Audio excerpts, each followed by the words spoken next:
Undoubtedly you are here as a person with a history, a historical person, and hopefully with a future.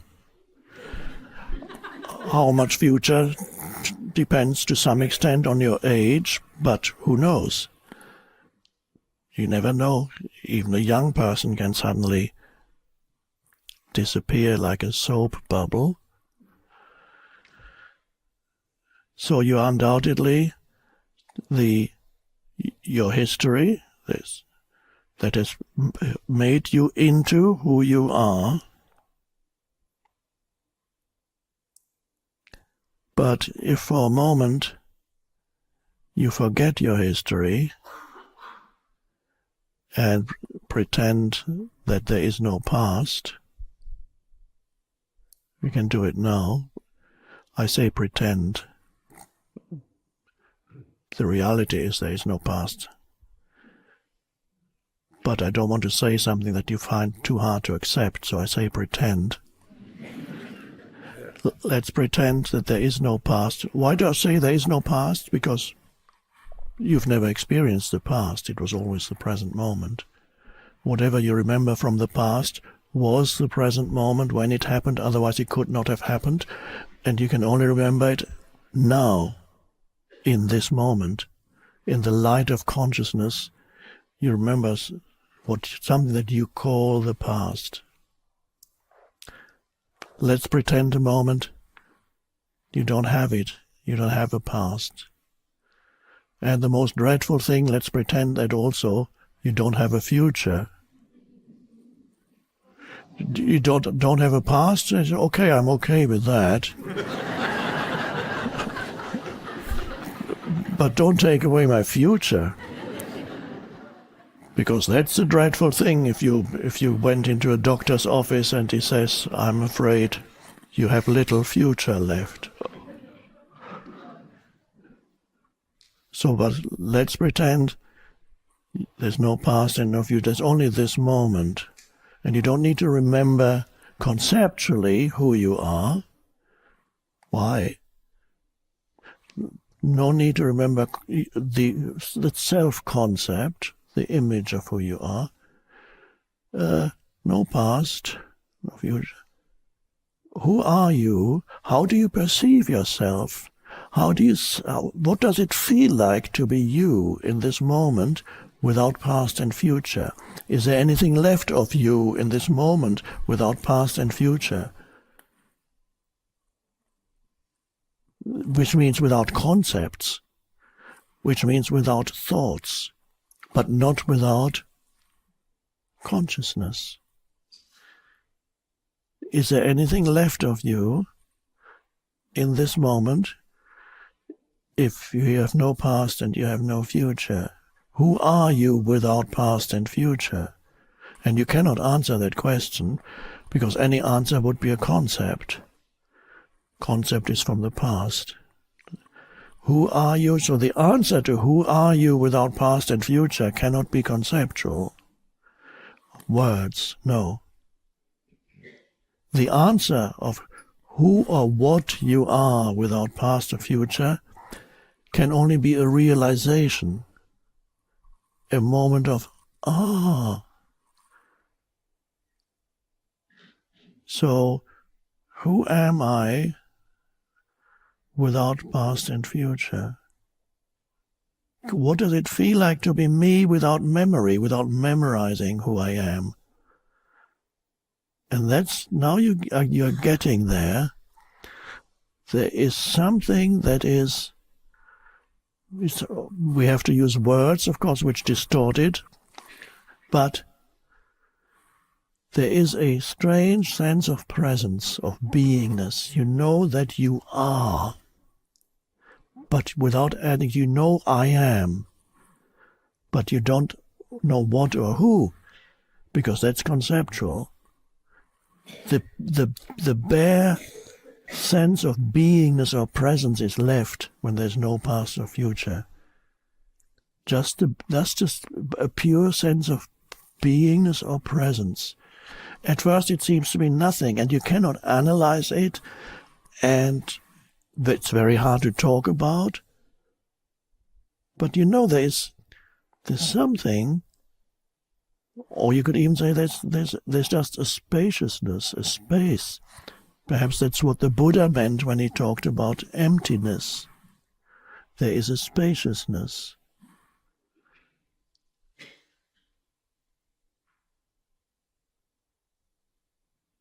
And that's, and then if you're aware of that, it tends to deepen.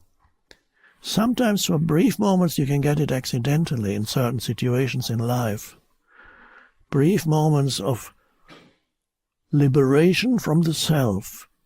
And you go, perhaps you see something very beautiful, and for a moment you're transported out of yourself. There's just a pure perception against the background of awareness. For a moment you are liberated from yourself. Or a dangerous activity that requires your absolute presence. You can't be thinking about your problems or your life situation. You have to be absolutely, totally there. And you feel so much more alive.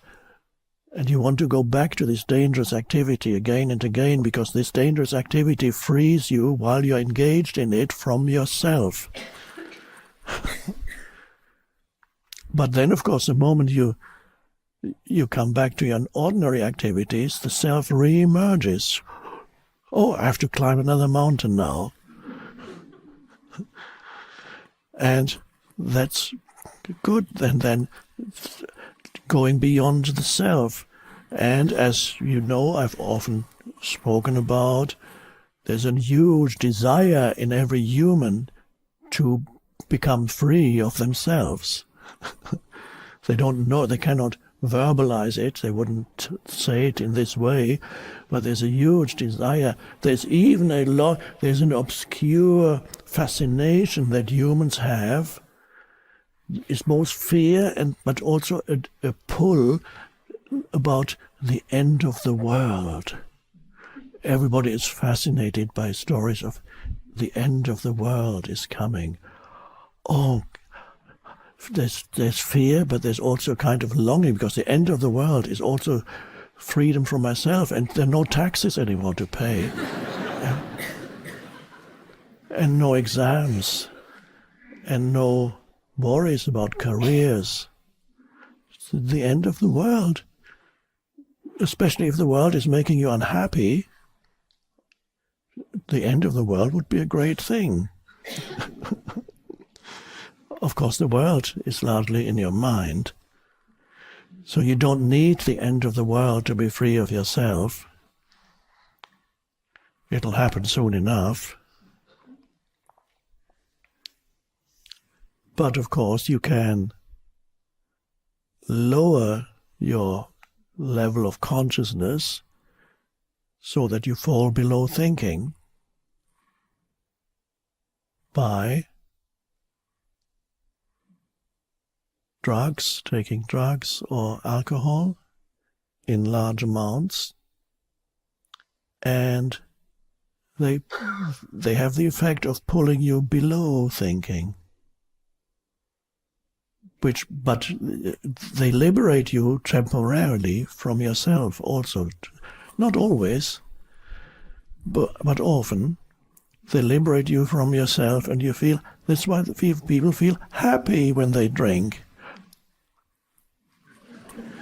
Not everybody. Some people get even more aggressive when they drink. That's another story we might go into another day. Many feel happy because they don't remember their problems. And this is also, there are some humans who exist below the level of thinking, which is the level of the egoic mind. And in the past they used to be called fools or idiots. These words you must not use anymore nowadays. People who live below thinking, and these people don't have a problematic sense of self because they haven't arrived at that yet. It's like the dog. Dog doesn't have a problematic sense of self. What problems does the dog have? Self-esteem. Do you have a problem with self-esteem?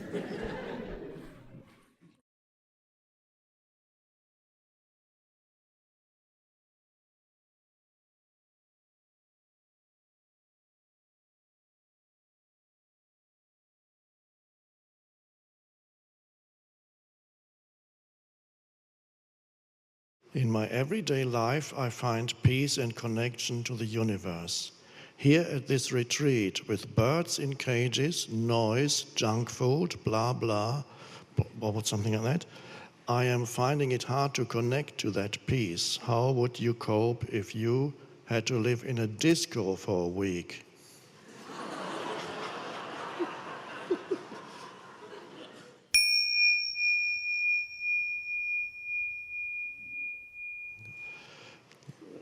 Let's just address there are two parts to this. One is the part of here not living in these unusual surroundings, not your usual, perhaps more sedate and peaceful surroundings.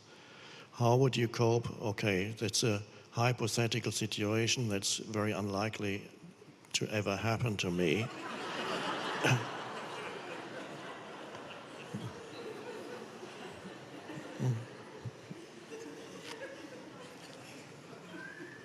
But if it did, there are two possibilities, of course. One is you open the door and go out and leave, and then you're at peace. If you can't be at peace in the disco, my choice would be to open the door and step outside and leave. But if the doors are locked, I suppose that's what you're talking about.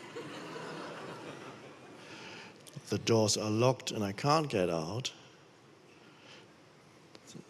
What's left is surrender. So I would probably start dancing.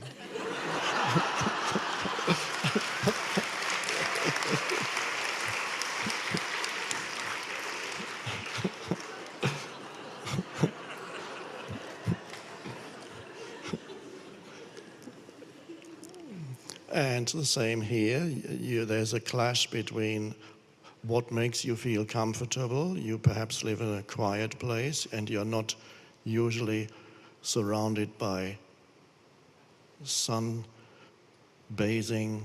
tourists. And birds in cages. I haven't seen them, but they must be around. And junk food. Of course, you don't have to eat it, but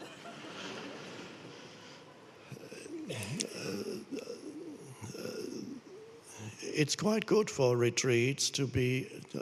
I haven't yet, by the way, found an ideal retreat setting. One would have thought that going to an ashram in India would be more conducive to inner peace than being in a big hotel in Hawaii. But there too you'll find things that disturb your peace. For example, my first night in an ashram in India, you're on this bed, and I was given a deluxe room, as they call it. They said the Queen of Spain had also spent some time in that room. So you're lying on your bed. The temperature is just 1 degree less than at midday. Extremely hot under a mosquito net. And then sleep doesn't come. At 1:30 in the morning, the need to go to the toilet arises. But there are several huge mosquitoes sitting on the outside of the net, waiting for you to emerge. And then you just wait a little longer, and finally you have to get out, being pursued by the mosquitoes. You run to the bathroom. And in the bathroom, suddenly a flutter arises and there's a big bat flying around the ceiling.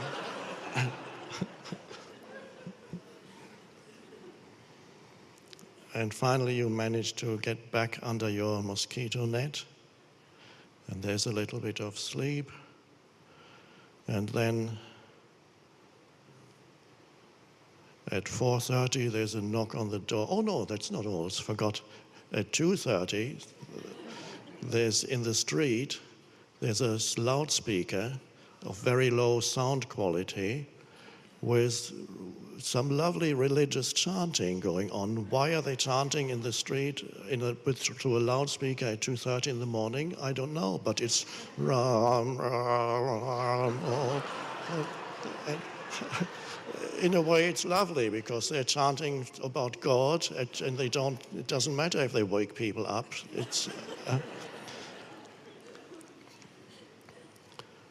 And then after 20 minutes, that subsides, and then there's a little bit of sleep. And at 4:30, there's a knock on the door, and a man, get up, open the door. Of course, it's still dark. And a man comes with a bucket with hot water and said, "The hot water you ordered, it's 5:30. It's 4:30. I ordered it for 5:30.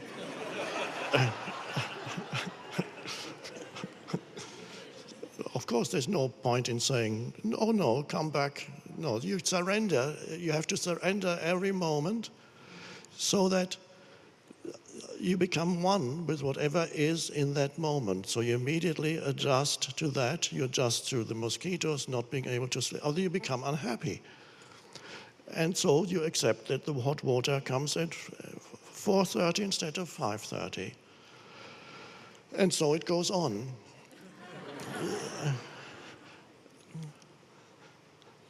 And then finally you go for breakfast in the big hall. You sit on the floor. There's a banana leaf on the floor, and a man comes with a huge bucket. What's in it? I don't know.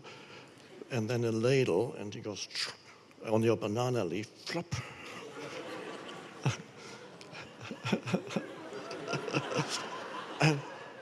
It's wonderful. Continuous one becoming one with what is.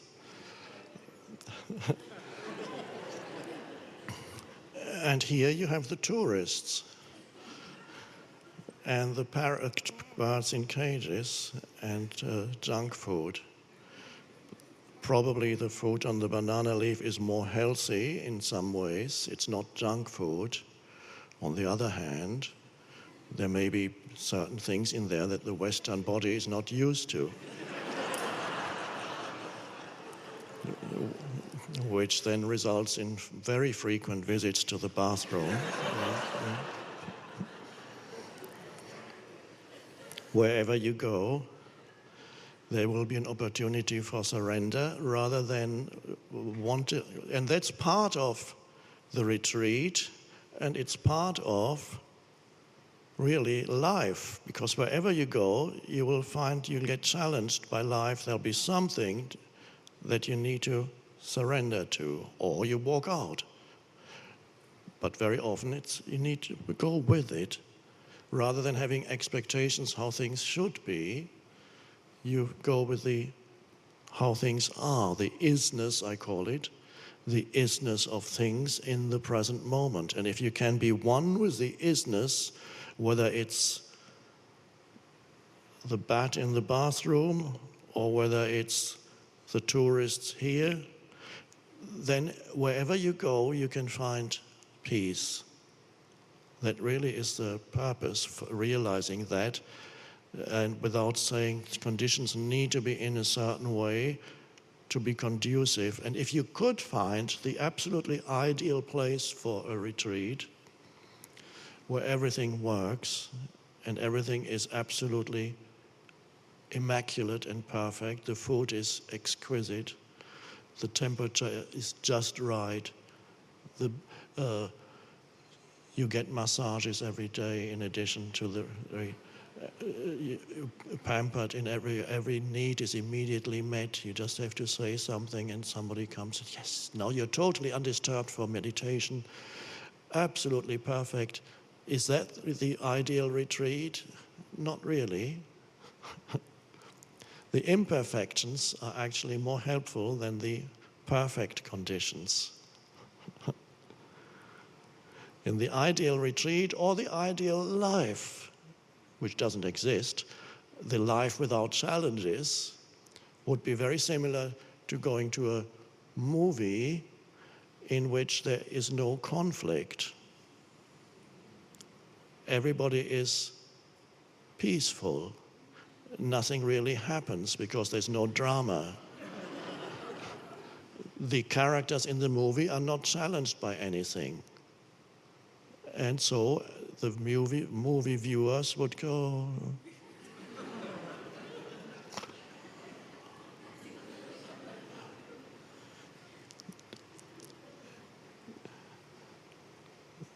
Titanic without the accident.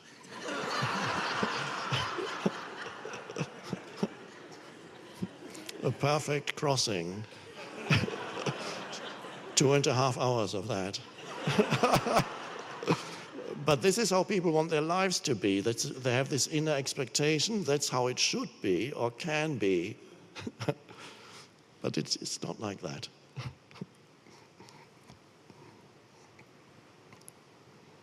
And then you begin to welcome the challenges. It's actually fine. You don't demand that conditions should be perfect. They never are perfect. And if they are, you go to sleep. Or if they are not perfect for very long. Or you get so bored. Oh, there's a question here about what is boredom? So that's the next question.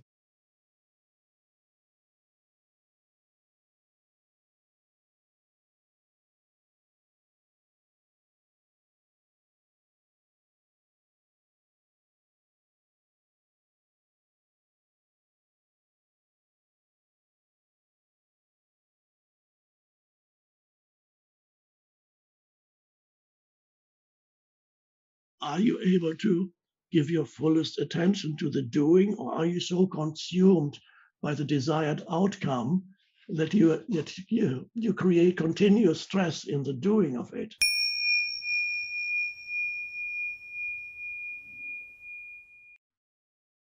And here we come to a new word that we need to look at. It is a shameful matter to be poor and humble when the way prevails in the state.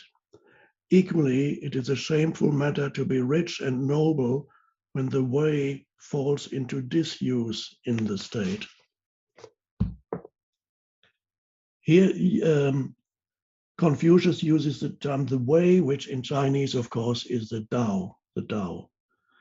Now, the Tao Confucius doesn't mention it very often. The Tao, of course, is that which cannot be named or explained. And yet I'm attempting to do it right now. The Tao is that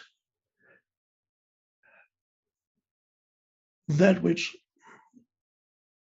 the organizing intelligence, the intelligence that underlies all physical or other phenomena that underlie the entire world, something that is transcendent to the appearances, that is beyond appearances, but it is that which always brings things back into balance and harmony. It's an underlying vast intelligence, the Tao, which emanates, as I say it emanates from God, and God is the ultimate source of everything. So the Tao emanates, and the Tao underlies everything. It's the intelligence behind phenomena. It exists in many. It's called different things in different traditions. One could say, you could say, in Christianity, it could be the Holy Spirit that is there. You have it in Egypt, in ancient Egypt. They have a beautiful personification, a visual, pictorial personification of that very thing, the underlying principle behind things.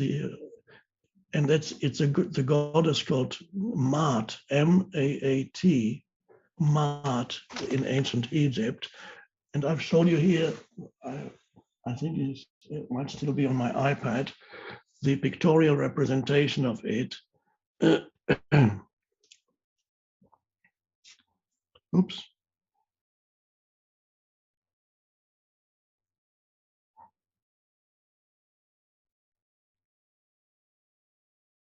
Oh, technology is very difficult.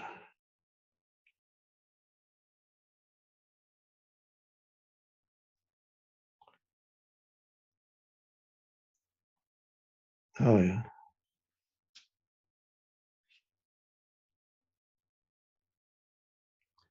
This is Maat, the wings, vast wings that enfold the entire world. This is what protects the entire world from destruction and collapsing. So this is the organizing intelligence, the intelligence, it limits it when you call it intelligence. You can say it's the love behind it all that holds it together. That's Maat, the wings represent that power. That's the Tao. And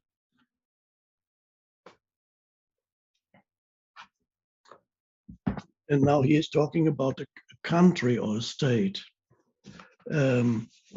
It is a shameful matter to be poor and humble when the way prevails in the state. The whale is the Tao. When a state, humans are relatively speaking in alignment with the underlying harmony of it all, then things go well. And then he says it's to be poor and humble when there's connected, when you are in an environment where the Tao is recognized and humans live in accordance as much as possible in accordance with that underlying harmony, then why be poor? Then you should thrive. But it is a shameful matter if you're rich and noble when the way falls into disuse in the state. In other words, when there's corruption and all kinds of destructiveness in the state which you live in. If you are rich and if you are rich and noble in a state that is corrupt, that is shameful. So if you get very successful in a corrupt environment, that must mean you are corrupt too.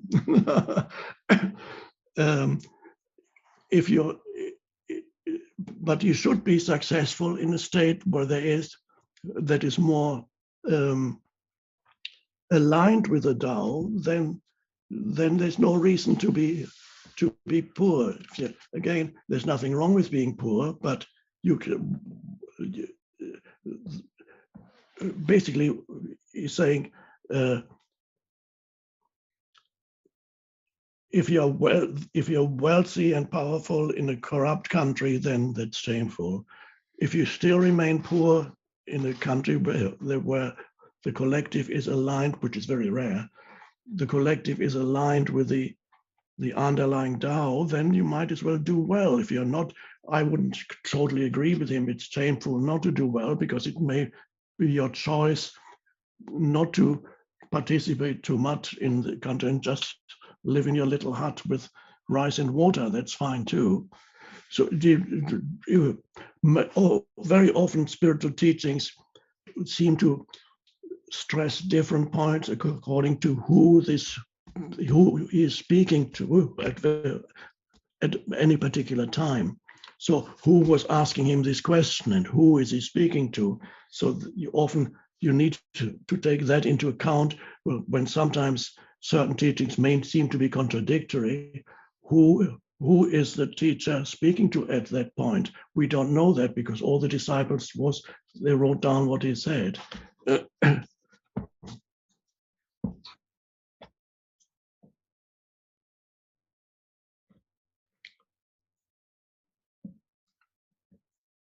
And again, the teachings of Confucius are very much to do with using your life here as the spiritual practice. He's not very much in favor of totally withdrawing from society and living, just being in meditation and becoming a hermit. You learn more. Interacting with other humans is the most important element of your spiritual practice. And basically, the teaching is to use your interaction in society with other humans, with your next of kin, and etc. Everybody as spiritual practice. That's and beyond that, he does not talk about metaphysical things. He does not talk about, as I said, doesn't talk about God. And here, when somebody asked him, Chilu asked how the spirits of the dead and the gods should be served. The master said, you are not able even to serve man. How can you serve the spirits? And then somebody asked him, may I ask about death? And the master says, you do not understand even life. How can you understand death? So he doesn't get into how to serve the spirits or the gods. Serve man. You learn through your interaction with other humans, not some other worldly thing, and think that if you practice sacrifices to the gods, you're a superior human being, and nothing changes in your interaction with your fellow human beings. So what the criterion for inner change is your interaction with other human beings. That's the ground for practice. That's Confucius. It's not otherworldly at all. It's using this world in order to become more conscious, a fully developed human being.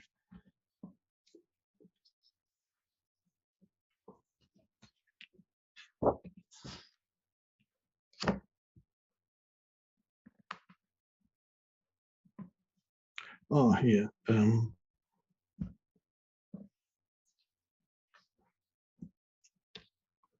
Again, this looks a bit complicated, but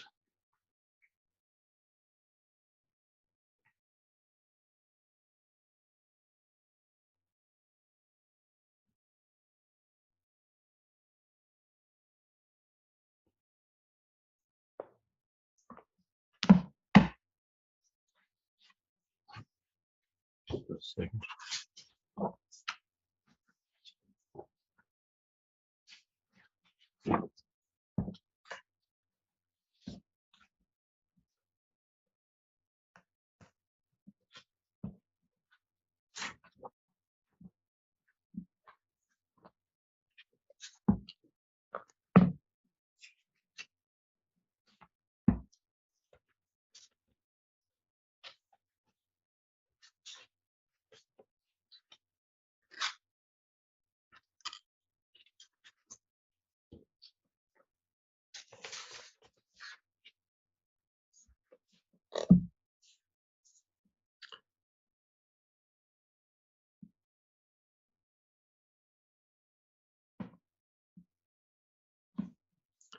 Somebody asks him about benevolence again. What is benevolence? The master said, love your fellow man. And what about wisdom? What is wisdom? Master said, know your fellow man.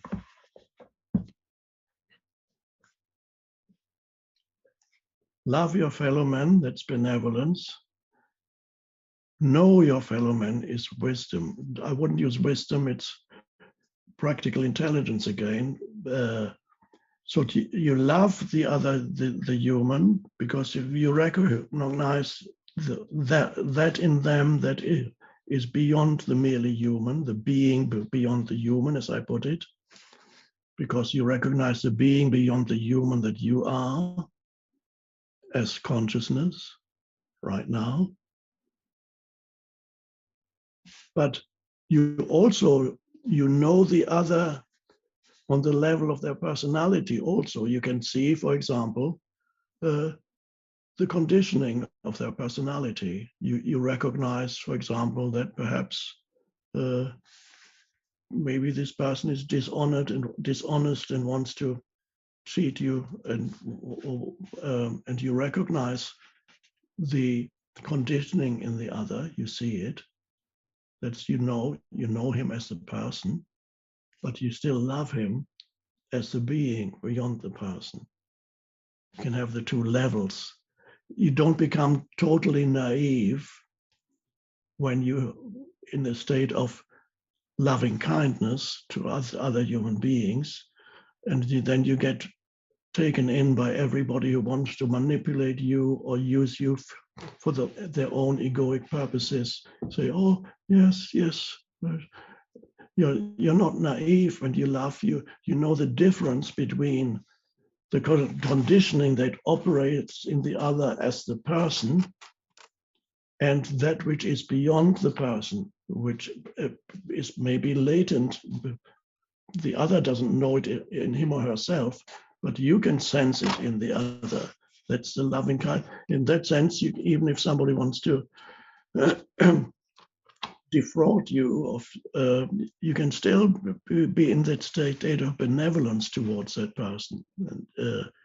But you recognize, you see the conditioning of the personality, which may be quite obnoxious.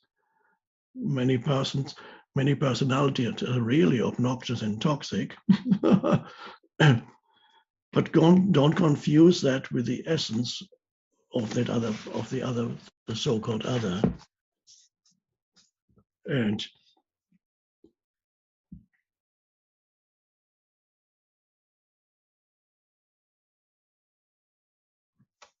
here we have, this looks complicated, but I'll read it. It's not really. Somebody asks him, may I ask about the exaltation of virtue, the reformation of the depraved, and the recognition of misguided judgment? That seems to be a difficult question. So you're asking about three things. He's asking, first of all, the exaltation of virtue. The master said, what a splendid question. To put service before the reward you get for it, is that not exaltation of virtue? He often phrases his teachings as questions, but he means, yes, it is. So to put service before the reward you get for it, is that not exaltation of virtue? So you are virtuous as a human if you put the service before the reward you get for it. Now that's an important principle that is also part of the perennial philosophy. This does not just apply to a particular service you give to another, although it includes that. It means whatever action you perform, not place excessive emphasis on the result that you want to achieve through your action. As it's called in the Bhagavad Gita, the fruit of the action. You perform an action without excessive attachment to the expected outcome. That is what he calls the reward. And that is a conscious action, which implies that you give your fullest attention to the action itself. You do it fully. You focus your attention fully. You are not distracted by where you want to, what you want to get or achieve through the action. Yes, of course, the action has a purpose. Anything you do has a purpose, and the purpose necessarily is in the future. You want to achieve this or that through what you do. But if there's an excessive emphasis in your mind on the future thing that you want to arrive at or attain, then the action is no longer given fullest attention. In fact, that's where stress and anxiety arise, because your mental focus is on where you want to be already, or the reward you want to achieve through what you are doing. This is the point in the future. This takes attention away from the doing. It diminishes the quality of your action. That's very important when you interact with human beings, and let's say you're a salesperson and you want to sign the deal with other. Now, how if you're in your mind, you give undue importance to the result, which is to sign the deal so that you get your commission through the sale. Maybe you're a realtor or whatever, or you're a car salesman or whatever. Then the quality of your interaction with the human diminishes, and the other human actually can feel that unconsciously or consciously, that you are only interested in them as a means to an end, and the end is getting the reward for what we're doing. And because the quality of your interaction diminishes, what the quality means, you're not giving your fullest attention to the other as a human being. The other is only a means towards an end. And the other can sense that he or she is only a means to you, it's only a means towards an end, and you are actually much less likely to get the deal signed, because the other does not feel fully recognized. He feels you're only interested in using him or her to arrive at the reward, the fruit of your action.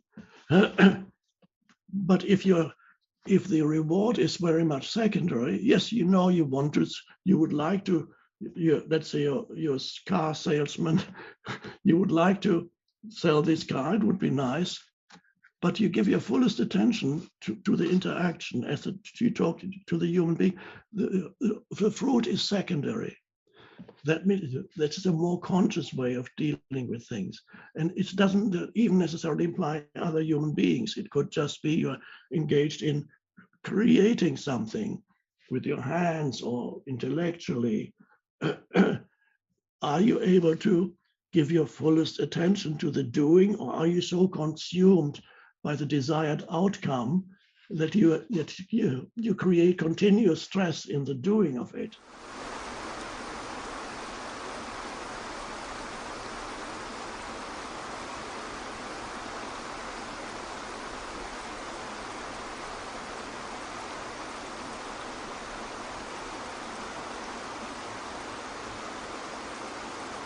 When you think you have a choice and suddenly you become present, that means presence has chosen to come through you.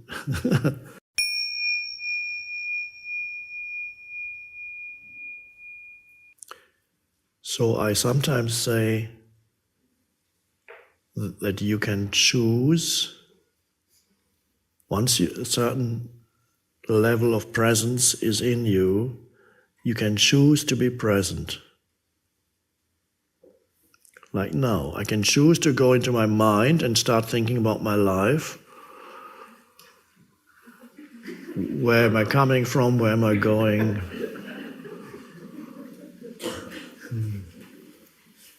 Or I can choose to be reactive when things happen. Well, it looks as if I didn't have a choice, but many people still don't have a choice. The reaction comes. They're taken over by the reaction. But when there's a certain degree of presence in you, you have a choice. You might forget that you have a choice, but you have a choice. This is how it looks like, looked at it from the outside, that you have a choice. It's true. But if you look at it from the inside,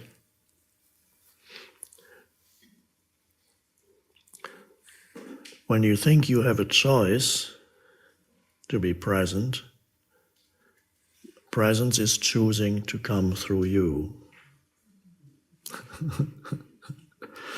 When you think you have a choice, and suddenly you become present, that means presence has chosen to come through you. Nevertheless, it is helpful to feel that you have a choice from this perspective, the outside perspective. That's what presence wants you to feel, that you have a choice. Ultimately, you are present, you are the one consciousness. So, it's not that you don't choose presence, it's just a helpful perspective, a temporary perspective. So, when you are dealing with a difficult person, or an unconscious person, which is the same thing, an obnoxious person, unconscious person, angry person, unconscious person, then you have a choice. You can be drawn into their unconsciousness, can easily slip. Any one person, one angry or upset or deeply negative unconscious person can pull an entire room full of people, like let's say there's a committee meeting of 20 people, and one of those 20 people is and attacks others. This one person can pull almost virtually everybody into his or her deeply unconscious negative state. This is how contagious a negative state can be. One very unconscious person in a room can do that. You could almost also say that sometimes a few very unconscious people, and this happened before, can create an entire war if because they draw others in. This could, perhaps that was how the First World War started. Nobody exactly knows what were they all fighting about. It started with one person killing somebody in what later became Yugoslavia. But I don't know the details, it's too much, don't want to go into that. One so-called terrorist or whatever killed somebody, and that became the First World War. So millions and millions killed in a room. The same thing. One unconscious person can pull everybody into, and before you know it, they're all fighting and shouting at each other. So there is the danger there, because you need to know that. But if you remember that there you have a choice at that moment to be drawn into that, or to be there as an aware presence, then you can be continue to be there as an aware presence, and then that could make all the difference to the energy field in the room. It could dissolve the unconsciousness of that one deeply unconscious person. Just one person who remains present. And sometimes it's very helpful. You can have a group of people discussing things, an organization, whatever they're doing, and one person there who can be, as we could call it, an anchor for presence, can help the entire group to remain relatively present while they are discussing whatever it is that they need to discuss. That is a wonderful thing when you realize that possibility. Or if you are in a group of people and you are there as a non-reactive presence, and if the others in that group are so deeply unconscious that they go on and go off into violent conflict, mentally, emotionally violent, might even come to blows. Often you see in certain countries in parliaments, They discuss something, and then suddenly they jump up and start hitting each other. And some countries, it doesn't, they don't quite hit each other, but they get close. There's a lot of shouting. Can be quite amusing, but so if you often, one person can make a lot of difference, so-called persons, not the person. And if it cannot, if you don't affect the energy field, then very quickly you will not remain where you are. If your state of consciousness is completely incompatible with your surroundings are so deeply unconscious that there's no way it could affect those, then a separation will happen, like oil and water. You will find yourself being removed from there. That just happens. It can happen with yourself waking up one morning and saying, okay, I'm not going in, and this is it. Or find yourself walking out, goodbye. Or they call you and say, we don't need you, I'm afraid we'll have to let you go. You're too conscious for this organization. You don't fit in at all anymore. I don't know what happened to you.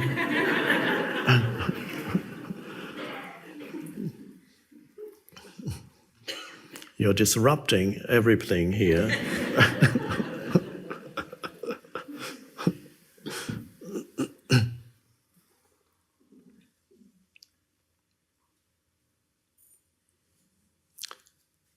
Although this is not a retreat as such, I suggest that you use your time here, make it into a kind of a retreat, and all that it means is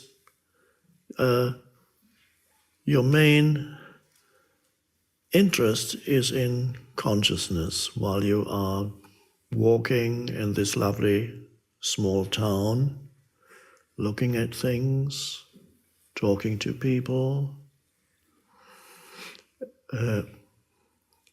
Be the presence rather than the person that needs to interpret everything. Be the presence behind the awareness. Be the awareness behind the sense perceptions. Like now. You cannot improve this moment by adding unnecessary thought to it. What thought would you want to add to this moment? It just detracts from the aliveness and beauty of this moment. The mind, of course, can't sense that, and it'll say, what do you mean? What's beautiful about this moment? Well, everything. The stillness in this room, the spaciousness, the lights, the beings, your being.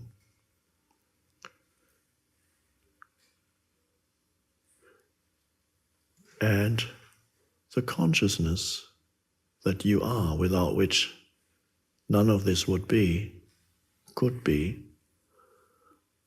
sensing yourself as the conscious presence.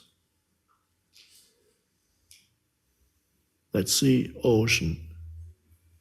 Yes, you're also a person with a body and a personalized sense of self. That's the ripple. So you go from being a ripple to being ocean. And then you can be both.